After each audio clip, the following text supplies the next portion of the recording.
Alhamdulillah wassalatu wassalamu ala Rasulillah amma ba'd.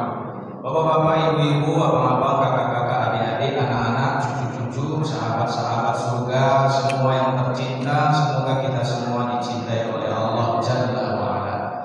Alhamdulillah malam ini kembali Allah pertemukan kita di majelis ilmu kajian khusus akhir tahun Masjid Al-Fajri, mewakili semua jajaran pengurus Masjid Al-Fajri, bidang dakwah DKM Al-Fajri mengucapkan terima kasih atas segala kehadiran kita semua. Semoga ke depan akan lebih ramai lagi dari ini, terus dan terus, selalu dan selalu, insya Allah. Malam ini kita bersama Tuan Guru kita Maulana Ahmad Farhan Al-Hafidh.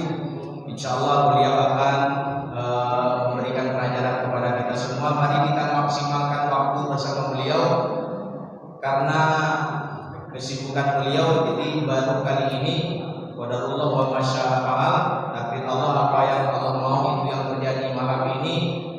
Allah mempertemukan kita bersama beliau. Mari kita simak setiap kata dan kalimat dari beliau. Semoga semua kita diberkahi oleh Allah Jalla wa Ala dengan mengucapkan Bismillahirrahmanirrahim kepada Tuan Guru kita persilakan. Bismillahirrahmanirrahim. Assalamualaikum warahmatullahi wabarakatuh.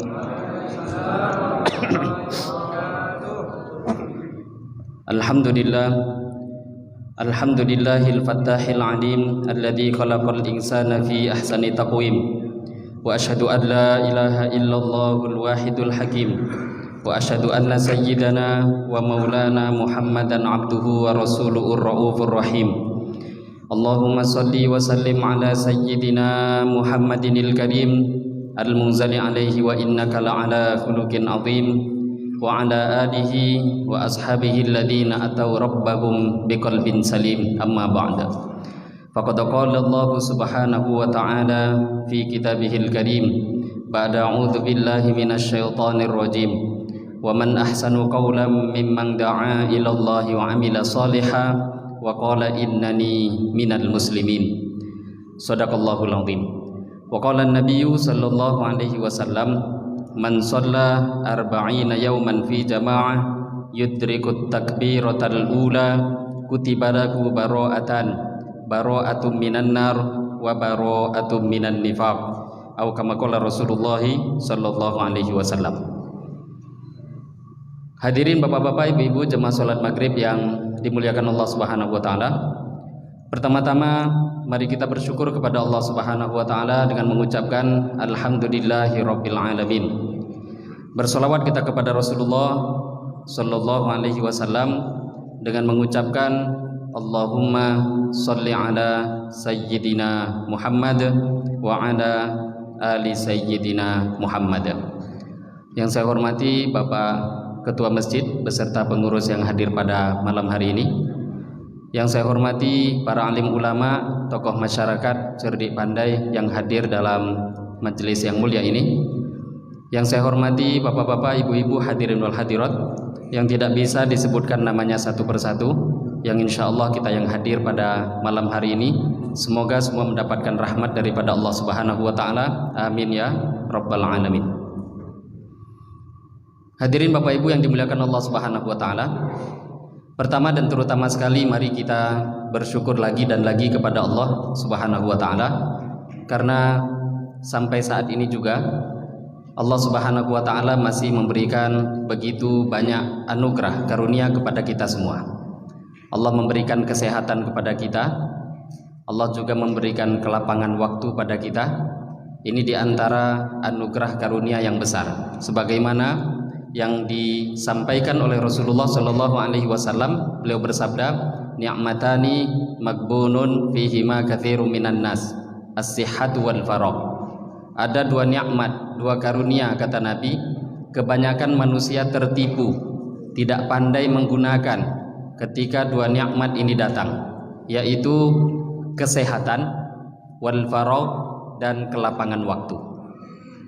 Berapa banyak orang ketika mereka sakit mereka berandai-andai, kalau kami sehat kami taat pada Allah, kalau sehat mau datang ke masjid, sehat akan mau kerjakan amal-amal, sehat nanti saya sedekah. Tapi ketika kesehatan Allah berikan, mereka lupa. Begitu juga berapa banyak orang yang mereka punya waktu lapang, ada keluangan waktu, punya kesempatan. Ketika kesempatan ada, mereka lupa, nggak mau taat pada Allah, lupa sholat, lupa berjamaah. Ketika sudah sibuk, nggak ada waktu, nggak ada kesempatan, berandai-andai, seumpama ada waktu saya akan taat. Maka hadirin Bapak Ibu yang mulia, ini dua nikmat ini kebanyakan orang tertipu. Alhamdulillah, bersyukur kita pada Allah. Allah berikan kita kesehatan, Allah Subhanahu wa Ta'ala berikan kepada kita kelapangan waktu pada malam hari ini, dan kita bisa menggunakannya sesuai dengan apa yang diperintahkan Allah.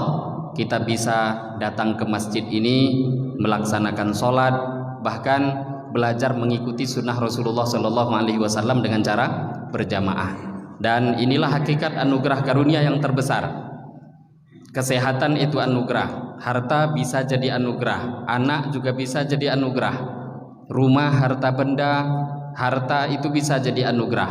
Tapi anugerah yang betul-betul hakikatnya anugerah adalah ketika seseorang hamba diberikan anugerah agama oleh Allah Subhanahu wa Ta'ala. Karena dengan agama baru kita bisa bahagia dunia, begitu juga dengan agama seseorang baru bisa mendapatkan kebahagiaan nanti di akhirat. Sebaliknya, tanpa adanya agama nggak akan mungkin bahagia di dunia ini. Ala bidzikrillahi tatmainnul qulub. Nggak akan mungkin orang itu bisa tenang hatinya kalau nggak ada zikrullah. Zikrullah itu bukan hanya ucapan zikir subhanallah saja, tidak. Dalam satu riwayat yang mulia baginda Muhammad SAW bersabda, kata Nabi, beliau bersabda, man ato Allah faqad dzakarahu. Siapa yang dia taat pada Allah, maka maknanya dia sedang zikir pada Allah. Wa in qalla salatahu wa siyamahu. Walaupun salat sunnahnya sedikit, puasanya sedikit, tapi kalau dia sedang taat pada Allah, maka itu maknanya dialah orang yang hakikatnya orang berzikir.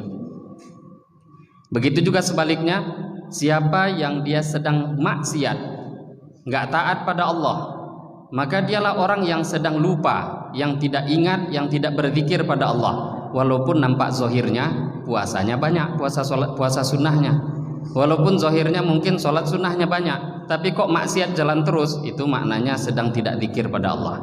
Maka hakikat orang yang zikir, yang ingat pada Allah adalah orang yang mengamalkan agama. Maka anugerah agama ini Bapak Ibu adalah anugerah yang paling mahal. Kita datang ke masjid ini anugerah paling mahal.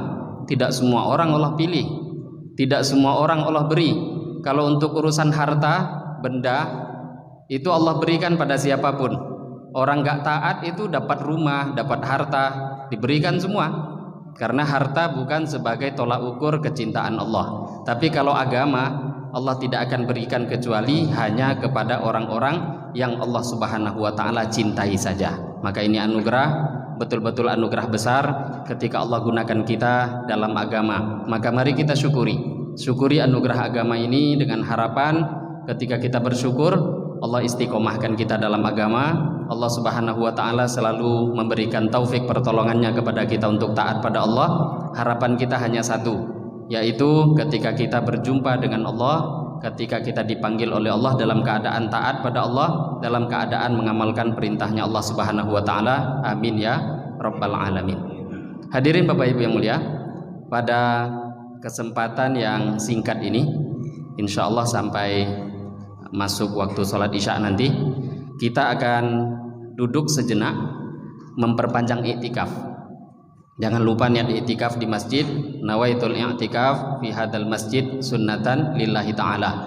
Saya niat iktikaf di masjid ini sunnah karena Allah Ta'ala. Kalau kita nggak niat iktikaf, rugi besar. Nabi bersabda, siapa yang iktikaf akan dijauhkan antara dia dengan neraka sejauh 3 parit. Satu paritnya antara timur dan barat. Nah, timur barat itu berapa jaraknya? Ada yang pernah ngukur? Akan bisa iktikaf kalau nggak sholat itu. Orang yang paling rajin sholat itulah yang paling banyak iktikaf. Tapi sayangnya kadang orang tuh datang sholat ke masjid lupa iktikaf. Siapa yang sering iktikaf, maknanya dia akan semakin jauh dari neraka. Siapa yang semakin jauh dari neraka, tambah dekat dengan surga. Siapa yang dekat dengan surga akan dimudahkan oleh Allah untuk mengamalkan amalan-amalan ahli surga. Kalau sudah mudah mengamalkan amalan ahli surga, mudah untuk masuk ke dalam surganya Allah Subhanahu wa Ta'ala. Maka jangan lupa niat iktikaf di masjid ini. Al-Imam Asy-Syafi'i memberikan syarat yang sangat mudah dalam iktikaf. Kalau imam lain seperti Imam Abu Hanifah, iktikaf itu minimal 24 jam kata beliau, sehari semalam menurut Al-Imam Abu Hanifah. Tapi Imam Syafi'i enggak. Beliau memberikan satu syarat ringan saja, berhenti sejenak. Seukuran subhanallah, berhenti sejenak, bukan numpang lewat ya. Masuk sana lewat di pintu situ, itu namanya numpang lewat, enggak ada berhentinya, bukan iktikaf. Al-lubsu, mesti dia berhenti walaupun sebentar, apalagi duduk antara maghrib dan isya. Maka kalau betul-betul dia niat iktikaf, berhenti sejenak, fadilah tentang iktikaf bisa dia dapatkan. Maka jangan lupa niat iktikaf. Semoga fadilah-fadilah yang Allah berikan melewati Nabi Shallallahu Alaihi Wasallam bisa kita dapatkan dan menjadikan keberuntungan dunia kita sampai nanti di akhirat. Hadirin Bapak Ibu yang mulia, pada kesempatan singkat ini kita sedikit mendengar hadis dari kitab Irsyadul Ibad, kitab yang luar biasa, Irsyadul Ibad ila Sabilir Rasyad, yang ditulis oleh Al-Faqih Al-Allamah Ahmad Zainuddin Ibnul Aziz Al-Malibari Asy-Syafi'i. Ini beliau ulama besar dalam mazhab Syafi'i, mengarang begitu banyak kitab, terkenal dalam berbagai macam bidang, tapi lebih terkenal dalam bidang fikih Syafi'i. Di antaranya beliau juga yang mengarang kitab, menulis, mengumpulkan, menyusun kitab Fathul Mu'in. Fathul Mu'in itu menjadi standar keilmuan di Indonesia. Jadi kalau ada orang ngakunya itu ustadz, faham madhab Syafi'i, tapi nggak lewat kitab Fathul Mu'in, itu agak dipertanyakan itu. Itu ustadz kok bisa nggak kenal dengan Syekh Zainuddin Al-Malibari. Malibar itu daerah India Selatan. Luar biasa, India kok malah madhabnya Syafi'i. Tapi memang begitu sampai sekarang, India bagian selatan. Dan seperti yang kita ketahui, Indonesia itu dulu yang menyebarkan dakwah agama Islam sampai mayoritas di Indonesia ini beragama Islam, itu adalah pendakwah da'i-da'i dari India Selatan. Mereka yang kita kenal dulu dalam istilah Wali Songo, Wali 9. Mereka banyak datang itu dari Gujarat, India. Hadirin Bapak Ibu yang mulia, pada kesempatan kali ini kita akan membaca, karena saya mungkin bukan ngisi kajian tetap, ini alhamdulillah Allah yang mempertemukan kita di sini. Jadi bab sholatul jamaah, bab tentang keutamaan sholat jamaah. Sebagaimana yang kita ketahui Bapak Ibu, sholat itu sangat penting. Tapi agar sholat kita itu diterima oleh Allah, maka mau tidak mau tentu kita kerjakan dengan apa yang Allah sukai.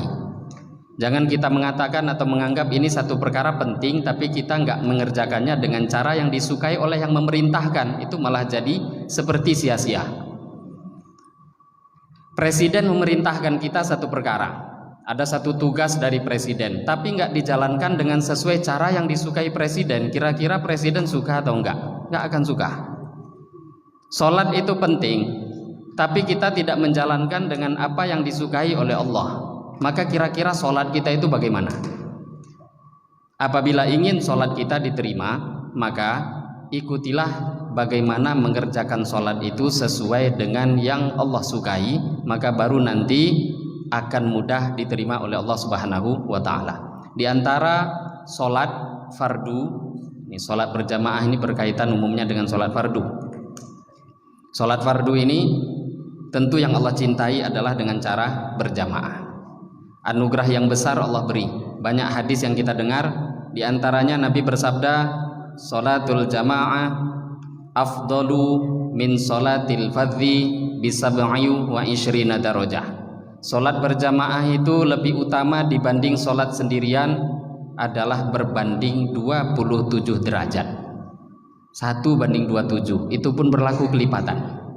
Maka kalau sudah anugerah seperti ini, susah untuk dikejar dengan pahala-pahala lainnya.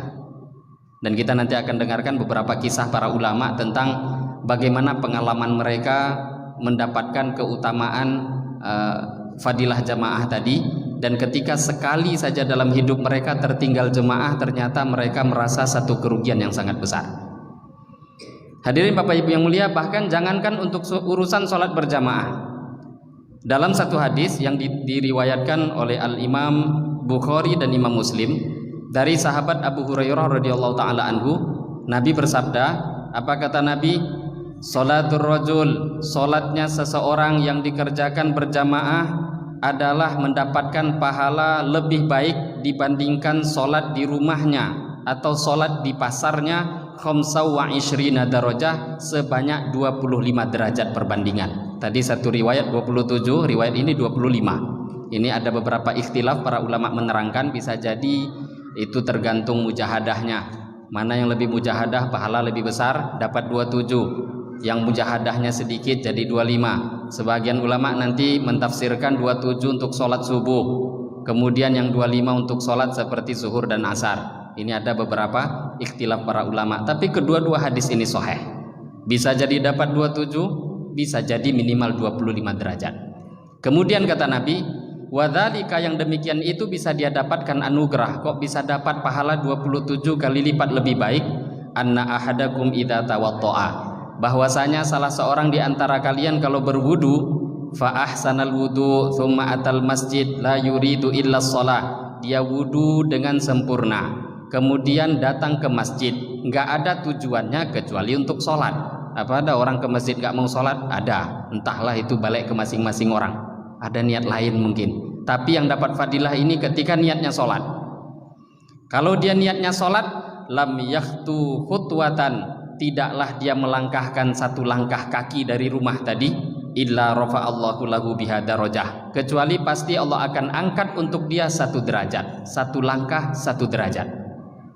Wa hatta anhu biha khati'ah, setiap satu langkah tadi juga akan Allah hapuskan untuk dia satu dosa, satu kesalahan, hatta yadkhulal masjid, sampai dia masuk ke dalam masjid. Ini belum bab sholat berjamaah ya, itu baru bab jalan itu. Jalan saja dosa digugurkan, kira-kira terus sholat jemaahnya itu fadilahnya apa? Jalan saja dosa digugurkan, derajat diangkat, diberikan pahala kebaikan, lah terus sholatnya fadilahnya apa kira-kira yang akan Allah berikan? Dalam satu hadis Nabi bersabda, satu sunnah imam kalau memimpin sholat itu anjurannya sebelum takbir jangan langsung takbir, tapi ucapan seperti yang ditulis di dinding itu, sawwu sufufakum fa inna taswiyatas sufuf min tamamis shalah, luruskan rapatkan shaf, karena sesungguhnya meluruskan merapatkan shaf termasuk kesempurnaan sholat. Dalam riwayat lainnya Nabi mengatakan, wala takhtalifu fatakhtalifa qulubukum, kalau sholat itu jangan berselisih, jangan ada yang maju sedikit ada yang mundur sedikit, ini berselisih namanya.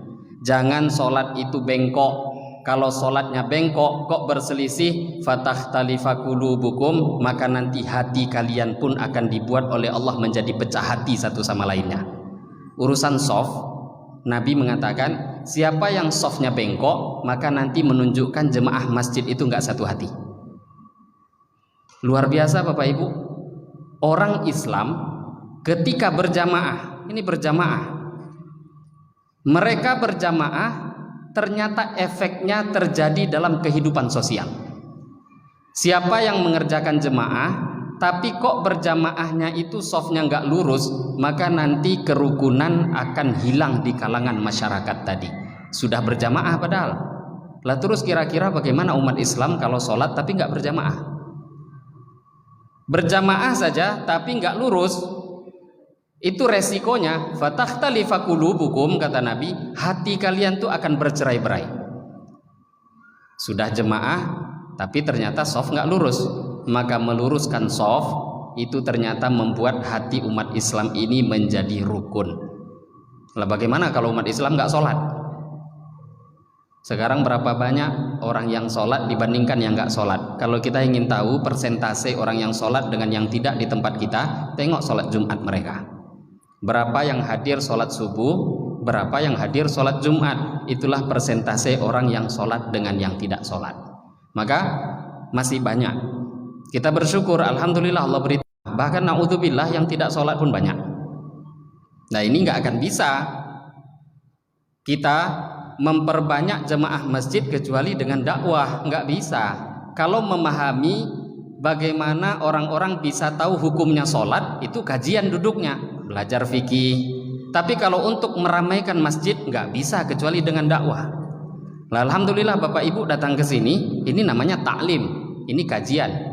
Kalau dakwah itu hakikatnya orang yang belum datang, kita datangi mereka, itu dakwah. Maka ingin meramaikan masjid, nggak ada cara kecuali dakwah. Dakwah itu tanggung jawab kita untuk sama-sama taat pada Allah. Maka kita sendiri ajak orang, kita juga taat, ajak juga orang lain.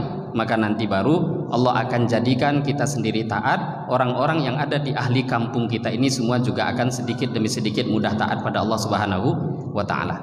Hadirin Bapak Ibu yang mulia, Nabi SAW bersabda, tadi dalam muqaddimah hadis ini disampaikan, hadis ini dhaif, tapi ada kaidah ya dalam urusan hadis dhaif. Ini dalam kitab Irsyadul Ibad ditulis.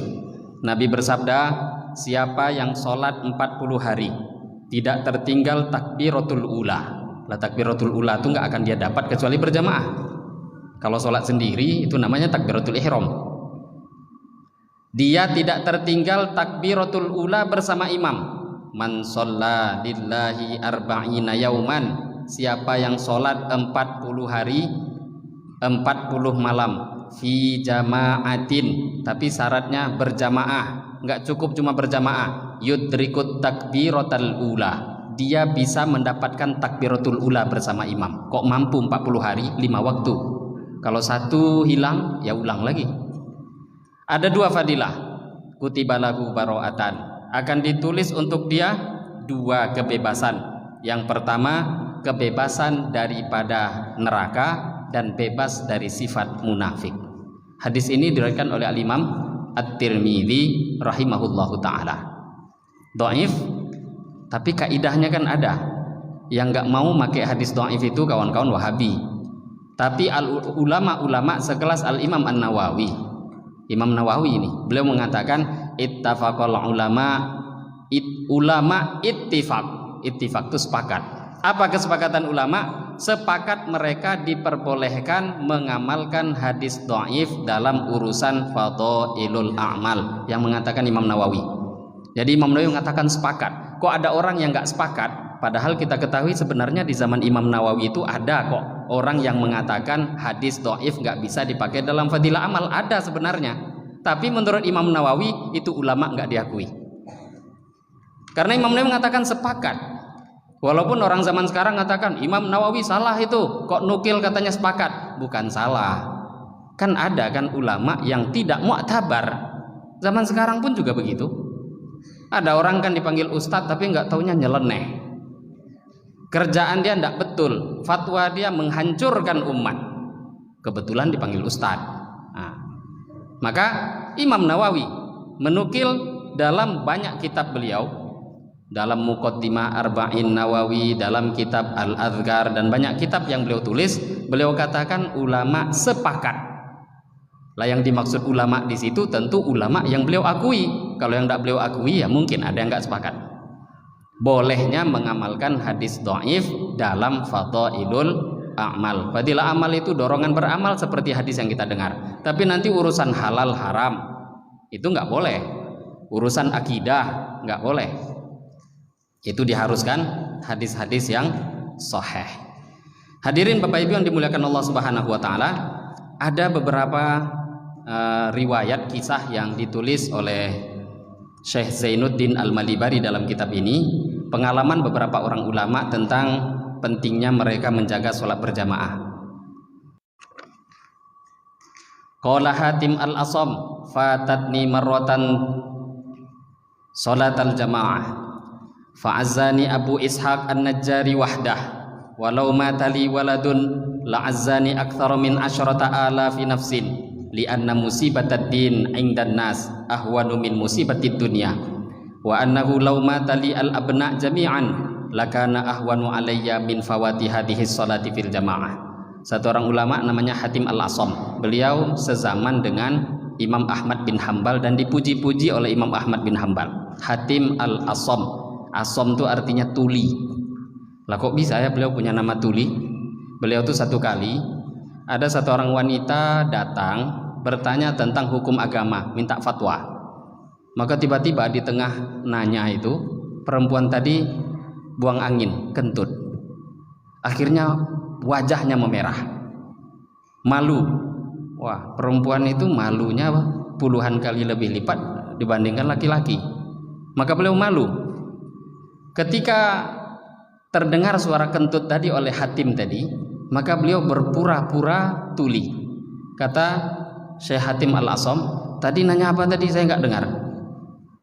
Maka ketika perempuan tadi mengatakan saya nggak dengar, maka perempuan tadi itu pun mencoba mengulangi, betul ini nggak dengar apa tuli.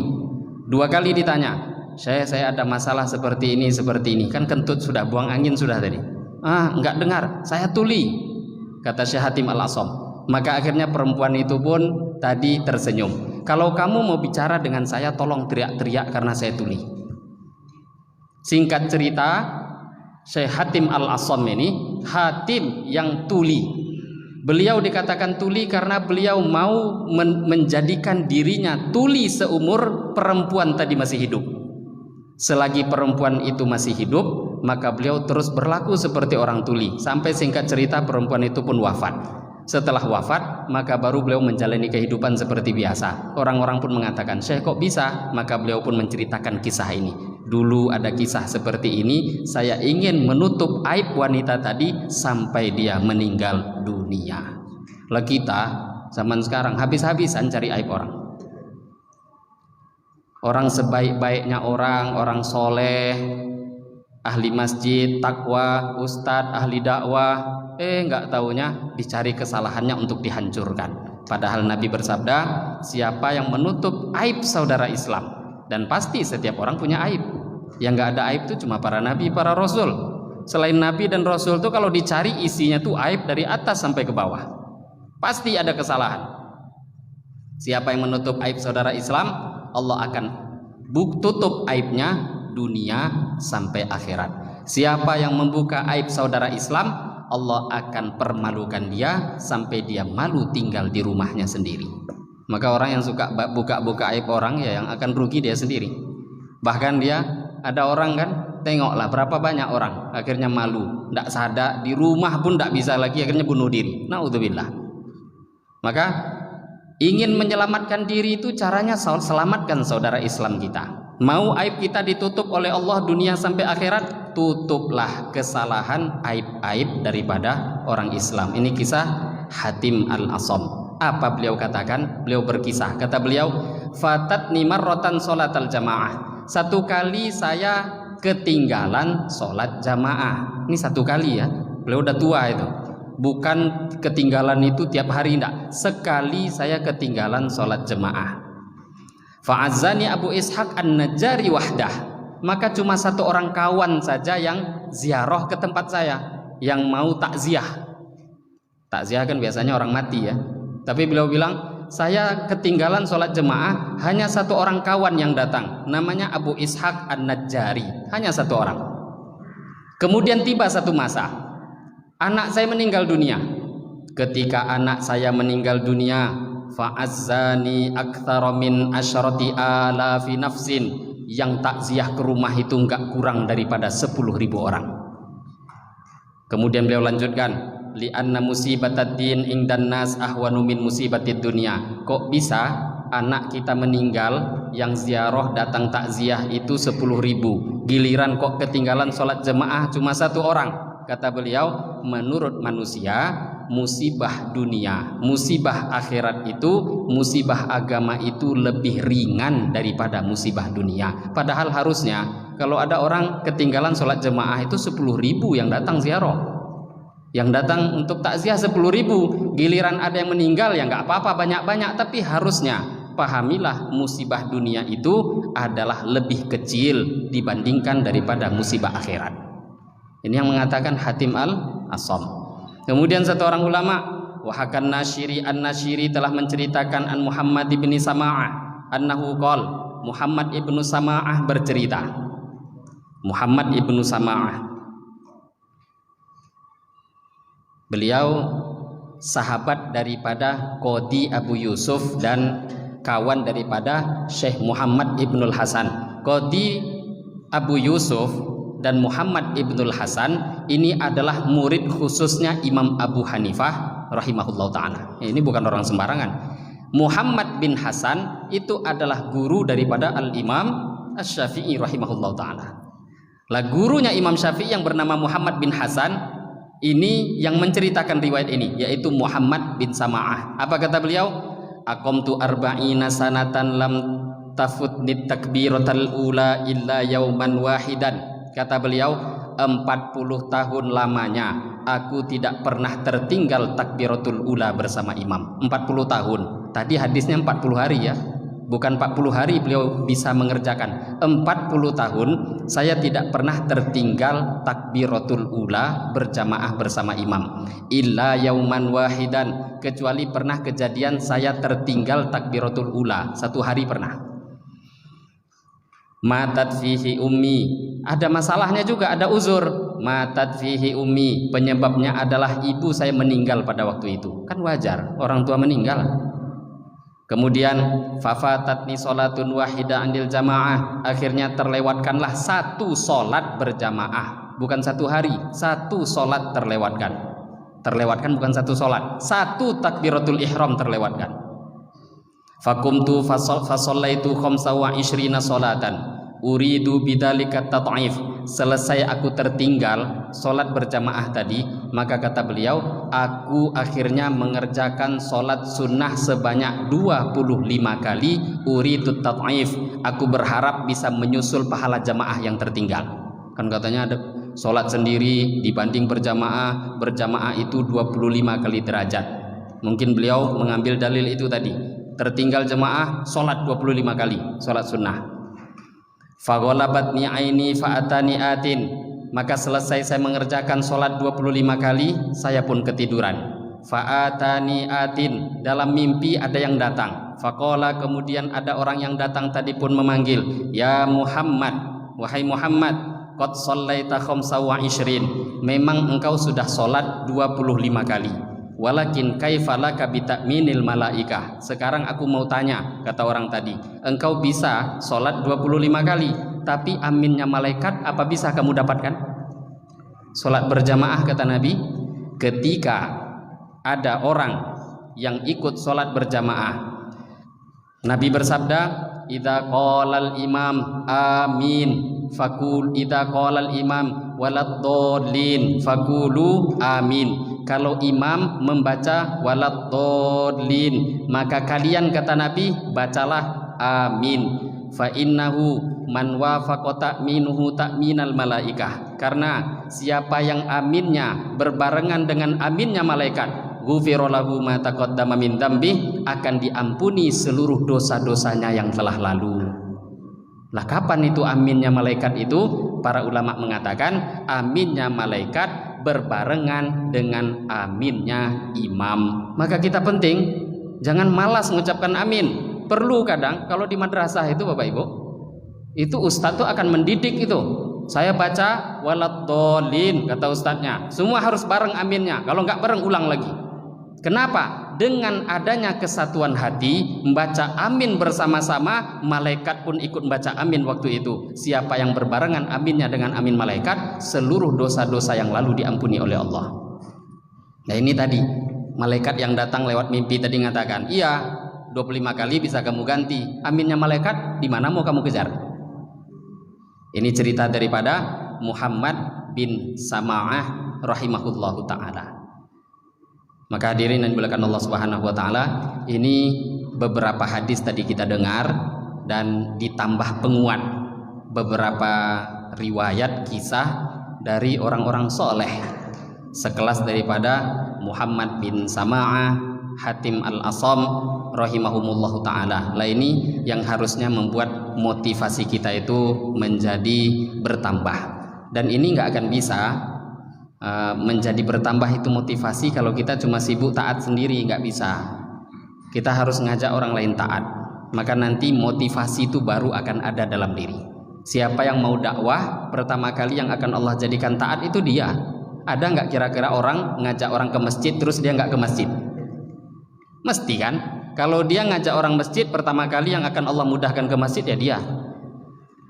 Hadirin Bapak Ibu yang dimuliakan Allah Subhanahu wa taala, salat berjamaah itu kalau kita bahas secara hukum dalam fatwa madhab al-Imam Asy-Syafi'i, pendapat yang paling kuat dalam madhab Syafi'i, hukum salat berjamaah itu fardu kifayah. Dalam fatwa madhab lainnya, maknanya dalam madhab Syafi'i juga, sebagian ulama dalam madhab Syafi'i mengatakan sunnah muakkadah. Tapi yang paling kuat dalam fatwa itu adalah fardu kifayah. Tapi tengok, ini baru dalam madhab Syafi'i ya, belum lagi nanti nengok fatwa daripada Imam Ahmad bin Hambal. Beliau mengatakan wajib. Siapa yang nggak sholat berjamaah dosa. Sholatnya sah kata Imam Ahmad, tapi dosa. Lebih gawat lagi fatwanya Ibnu Hazm Az-Zahiri. Ini fatwa daripada madhab Zahiriyah. Lebih keras lagi daripada fatwanya Imam Ahmad bin Hambal. Kata beliau, sudahlah sholatnya itu ndak sah, dia pun berdosa. Kalau tadi Imam Ahmad mengatakan sah tapi berdosa. Sah tapi ada orang azan di masjid kemudian sholat di rumah, nggak ada uzur. Kata Imam Ahmad itu dosa tapi sholatnya sah. Tapi Ibnu Hazm nggak sah dan dosa. Al-Imam Asy-Syafi'i, dan ini madhab kita di Indonesia, beliau mengatakan fardu kifayah. Dalam fatwa madhab Syafi'i lainnya mengatakan sunnah muakkadah. Tapi kedua-duanya ini bukan ringan. Sunnah muakkadah itu sunnah yang sangat-sangat dikuatkan. Bahasa lainnya sunnah yang hampir wajib. Sehingga kalau kita buka fatwa daripada mazhab Imam Abu Hanifah, apapun yang di dalam fatwa madhab Syafi'i itu sunnah muakkadah, itu akan berubah wajib dalam madhab Imam Abu Hanifah. Contoh, sholat witir. Sholat witir itu sunnah muakkadah mazhab kita. Madhab Hanafi itu wajib. Qobliyah subuh sunnah muakkadah madhab Syafi'i. Madhab Hanafi wajib. Sholat sunnah Idul Fitri, Idul Adha kan sunnah bahasa madhab Syafi'i, tapi sunnahnya muakkadah. Madhab Hanafi wajib. Maknanya sunnah muakkadah itu bukan ringan. Kemudian fatwa yang malah yang paling kuat itu fardu kifayah. Lah kalau fardu kan memang wajib. Fardu kifayah ya wajib kifayah. Hanya saja sekarang pemahaman fardu kifayah ini melenceng. Biasa yang kita ketahui fardu kifayah itu adalah satu kewajiban yang mana kalau kewajiban itu dikerjakan oleh sebahagian orang, maka nanti akan gugur kewajiban bagi yang lainnya. Itu yang kita hafal dari kecil, SD, SMP, SMA, bahkan di pesantren itu. Ini adalah definisi yang tidak sempurna, bahkan kalau dipraktekkan lurus-lurus itu jadi gawat. Kewajiban yang mana kalau dikerjakan oleh sebahagian orang, gugur kewajiban sebahagian yang lain. Ini definisi nggak lengkap ini Bapak Ibu. Al-Imam An-Nawawi dalam kitab Majmu' beliau mengatakan mandi mayit, memandikan mayat itu hukumnya adalah fardu kifayah dengan ijma'nya orang Islam. Ini kata Imam Nawawi. Contoh fardu kifayah memandikan jenazah.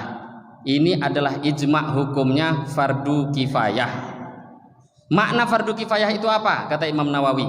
Fardul kifayah itu maknanya innahu idza fa'alahu man fihi kifayatun sakatul haraj anil baqin, yaitu apabila amal tadi dikerjakan oleh orang-orang man fihi kifayah, orang yang mengerjakan itu memang ada kifayah, gugur dosa bagi orang-orang lain.